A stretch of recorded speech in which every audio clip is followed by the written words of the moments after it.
Fim do The Noite, Danilo Gentili pega os fãs de surpresa. Bora ver esse vídeo aqui. Bora entender. O canal é o Hora do Corte, tá? Podcast. Bom, esse canal aqui, ó. Embora no meu bar esteja o ranking 118 processos, eu tô com 121, porque já veio 3 depois que peguei o cartaz. Quando eu renovei o quadro em junho, o Léo Lins estava com 70. Eu acho que ele já tá com bem mais também. É, ele deve ter passado. É, ele já deve estar. Então lá eu tô com 118, o Léo com 70. O Léo deve estar com 75, eu devo estar com 121. Caramba. E aí tem o ranking dos 10 mais lá, quem for lá vai ver. Tudo por causa de piada. Que piada que marcou assim? Qualquer uma, cara. A última que eu tomei, processo. É, que você lembra. Apareceu um cara aí, vê se ele vai perder, porque não faz sentido algum. Pedindo 51 milhões. Bom dia. Eu não tenho, se eu tivesse dinheiro, eu não tava aqui. Meu Deus do céu, o cara contratou um advogado. Ó, processa esse cara porque ele fez isso e eu quero 50 milhões. Não tem condições isso aqui, cara. Tô viajando.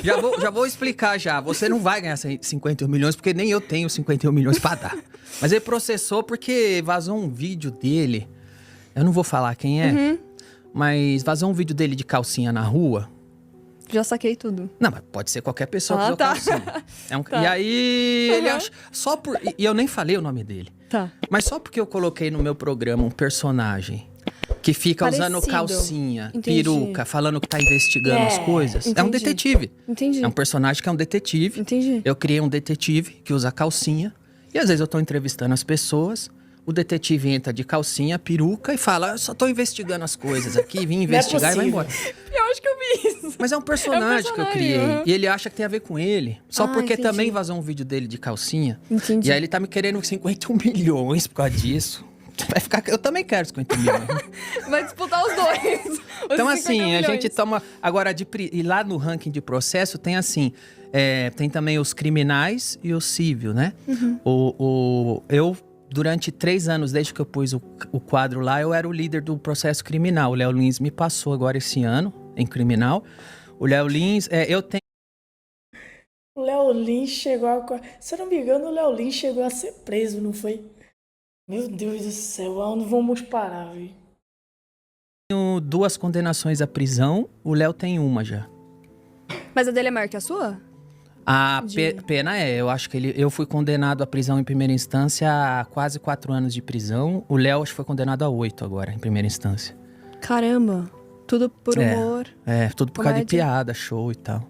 Caramba. Então, assim, quem for no meu comedy vai Mano, poder... é impressionante, velho. O cara pode ser preso por causa de uma piada, tá ligado? De uma piada que todo mundo lá no palco acho que riu. E o cara pode ser preso por isso, cara. Mano, não faz sentido. Enquanto tem gente que mata aí e tá solto, né? Ver lá tudo que tá acontecendo. E eu ponho lá o cancelado do mês. Quem é do mês? Agora é o Marcelo Duque, que fez uma piada e saiu no jornal. Ele fez uma piada... o que é? Capacitista. E aí tá lá, e aí eu ponho... Todo mês sai um comediante cancelado, eu ponho lá no cancelado do mês um quadro também. O que eu queria te falar é que você é neto de um imigrante italiano, né? Sou. E ele era pintor. Meu avô era pintor de igreja. Caramba. E ele veio pra Santo André especificamente ou não? Não, Como a que história do foi? meu avô é o seguinte.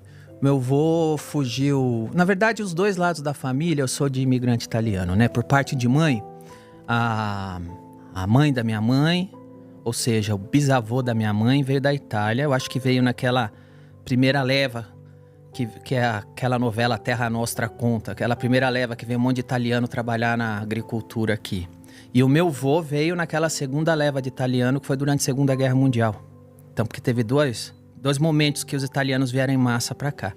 Mas o meu avô veio pra cá na Segunda Guerra, ele e o irmão dele, e eles eram artistas, pintavam igrejas e tal. Então, meu avô pintou igreja no Brasil inteiro. Aquela igreja do lado do Extra Anchieta ali, na Brigadeiro, perto da Paulista, meu avô que pintou. Você vai lá dentro, tem Caramba, eu teu não sobrenome sabia disso, Gentili velho. ali.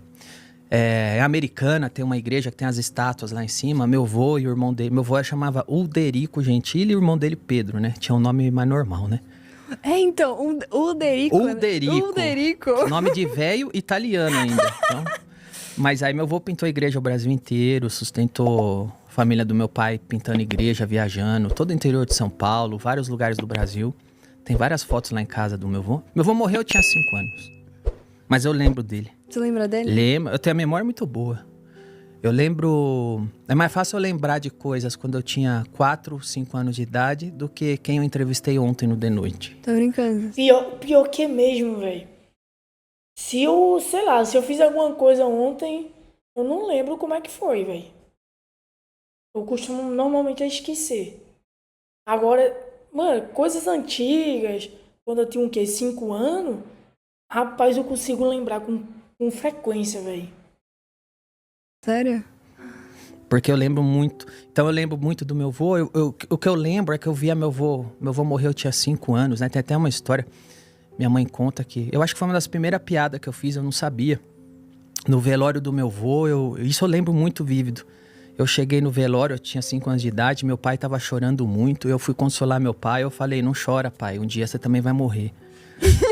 Só que eu tentei consolar.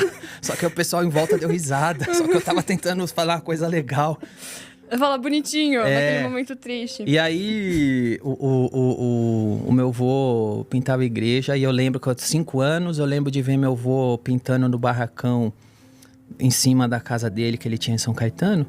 E eu lembro que eu pensava, eu quero fazer isso aí quando eu crescer. Provavelmente, se meu avô... se meu avô fosse vivo, conforme eu fosse mais velho, provavelmente eu ia pedir pra ele me ensinar a fazer e provavelmente eu trabalharia com isso hoje. Hoje você trabalharia com isso. E eu ia perguntar sobre o seu pai e a sua irmã, que tem uma história aí que te marcou muito. O meu pai era uma pessoa bem legal, sabe? Meu pai era um excelente pai. Meu pai me batia, viu? Mas eu merecia. Ah, tá. Mas também em 64... Não, eu merecia. E hoje em dia, velho, se você bater no filho seu, você é preso. Antigamente, eu apanhava até com borracha de geladeira. Não, meu pai era uma pessoa muito carinhosa, muito amorosa, mas eu fazia muita besteira na escola e na rua. E meu pai, eu lembro que meu pai... É engraçado isso, né? Eu tomei cada surra do meu pai e 64 advertências só. Total. Não, mas eu fazia muita E eu acho que ele tava certo em me bater hoje, porque eu vejo amigos meus que não apanharam, viraram nóia. Entendi. Viraram um monte de... A rua lá, eu cresci na rua, né? Mas meu pai era uma pessoa muito boa, muito legal. E sabe uma coisa que você tá falando do meu pai? Isso eu nunca falei em lugar nenhum, viu?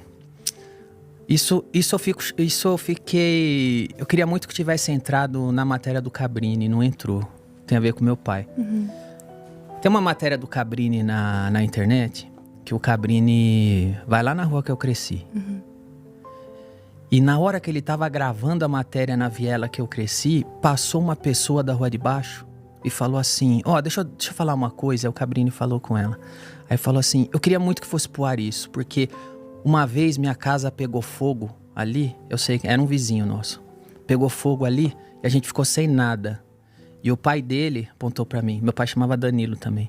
E o Danilo... Você é Júnior, né? Eu sou Júnior, mas não gosto de Júnior. E o pai dele... Porque lá todo mundo tinha a mesma classe social. Ninguém era bem de vida. E o pai dele juntou um monte de dinheiro e comprou um monte de coisa pra gente se recuperar. É uma coisa que não entrou naquela matéria do Cabrini, porque você tem um tempo, né?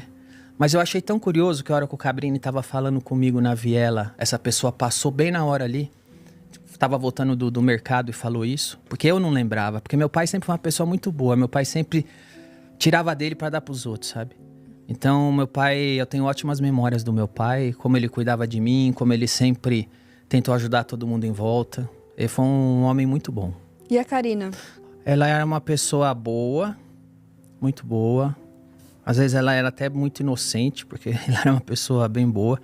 Mas sabe o que eu gostaria de ter tido com a minha irmã que eu não tive? Que é a amizade que se cria depois de adulto. Porque quando você sabe que você tem irmão, você tem irmã. Sim. Então você sabe disso. Eu tenho 5 anos de diferença da minha irmã. Então quando eu era criança, ela era adolescente. Quando eu sou homem, ela era mulher. Então, os interesses pelo sexo, os interesses do sexo são diferentes. A mulher tem interesses em um tipo de assunto, até quando a gente era criança, né?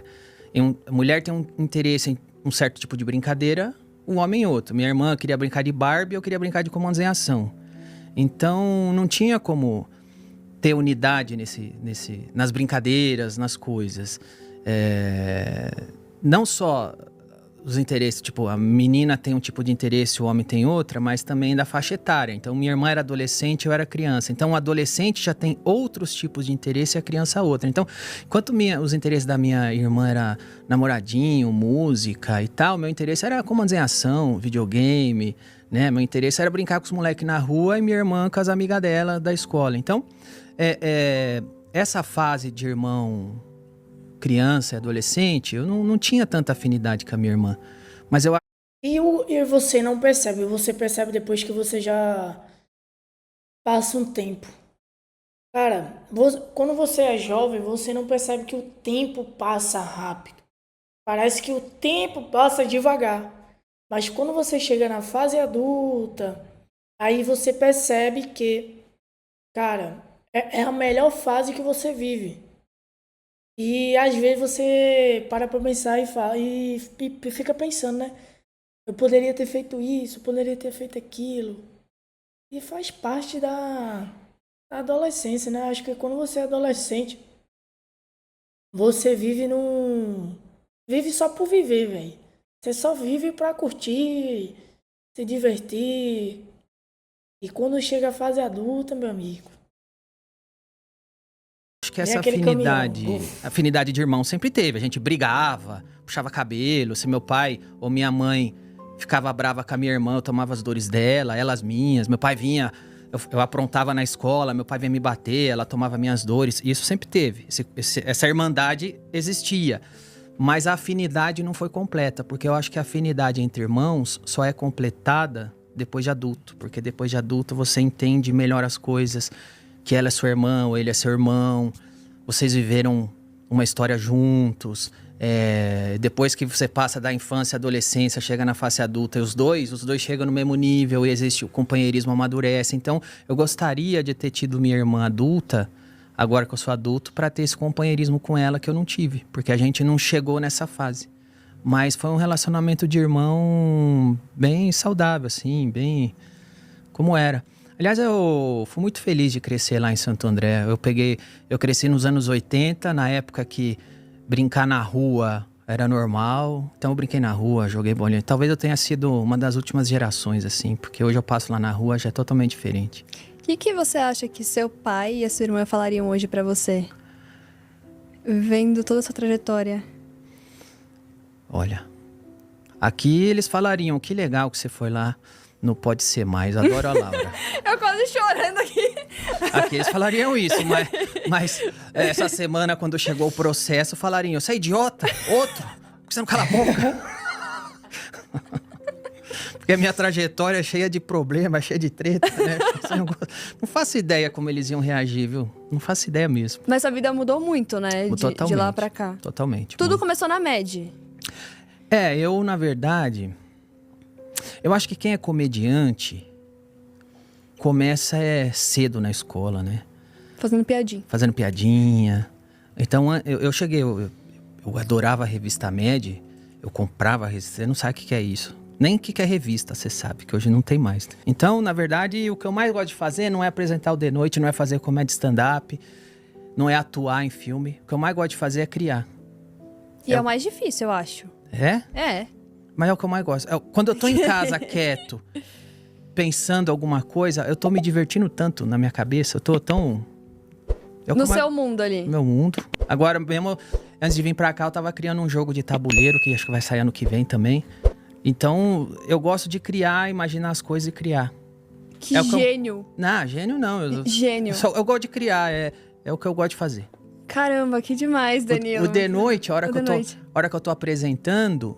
É a parte que eu gosto de fazer, mas eu não tô lá pra apresentar. Eu tô lá pra criar as coisas. E apresentar faz parte de um processo. Caramba. O que eu mais gosto é imaginar o quadro, imaginar a piada, imaginar se isso vai ser legal. É isso que eu gosto de fazer. Você vai se aposentar, né? E atualmente você tem que pensar mesmo. Hoje em dia você tem que elaborar, tem que rever, porque hoje em dia qualquer coisinha você é processado. Não vejo a hora. Tô brincando. Não vejo a hora. Tá bom. Porque se eu quero me aposentar cedo, porque aposentado cedo eu tenho mais tempo para criar mais coisa. Porque para mim é um hobby, eu me divirto. Criando coisa, criando roteiro, criando história em quadrinho, criando jogo, criando projetos. Eu adoro fazer isso, é o que eu mais gosto de fazer. É o que mais me realizo. E o da noite é uma realização pra você? Sem dúvida. Tem alguns níveis de realização ali, né? Primeiro de tudo é poder fazer um talk show como eu imaginava, né? Tudo que eu fiz na vida, Laura, eu fiz como espectador, não como apresentador. E por isso que ele teve sucesso. Eu lembro que eu esperava da meia-noite ali pra assistir o The Noite, cara. Hoje em dia, os jovens não gostam muito, né? Os adolescentes não gostam muito de assistir televisão. Hoje em dia eu só assisto televisão pra ver reportagem. E olhe lá.